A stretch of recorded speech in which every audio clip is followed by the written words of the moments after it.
नमस्कार बंधु मैंने स्वागत आपण मानू आमर चलचित्र चेक रिव्यू रे। आज आम आलोचना करवा ओडिया सिनेमा स्त्री 1998 विषय। यह चलचित्र निर्देशना करथिले रवि किनागी। मुख्य भूमिका अच्छा मिहिर दास एवं अर्चना जुगलेकर। यह केवल एक पारिवारिक कहानी नुहे बरं नारीर साहस आत्मविश्वास एवं स्वप्न पूरण प्रेरणादायक कहानी। सिनेमार नायिका वर्षा जन साहसी और स्वाधीन चिंताधारा महिला। विवाह पर से परिवार और समाज विभिन्न समस्या सामना करे, किंतु से केवे निज स्वप्न को छाड़ी दे ना। निजर परिश्रम साहस और दृढ़ मनोबल से समस्त बाधा को अतिक्रम कर आग को बढ़े। अभिनय अर्चना जुगलेकर वर्षा चरित्र अत्यंत सुंदर अभिनय करिसेंती।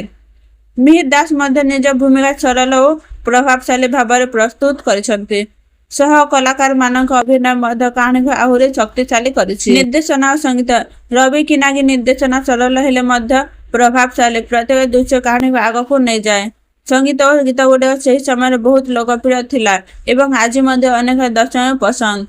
भल दिग नारी सशक्तिकरण, सकारात्मक वार्ता, परिवार भावना और सामाजिक संदेश, सुंदर समन्वय, शक्तिशाली अभिनय एवं सुंदर संगीत। किछि सीमाबद्धता आज दर्शक दृष्टि किछि दृश्य गति धीर लगिपारे, तथापि कहानीर भावना बात यह देखा योग्य करें। शेष में कहवाक चाहूँगी स्त्री 1998 एक सुंदर पारिवारिक और प्रेरणादायक ओडिया सिनेमा।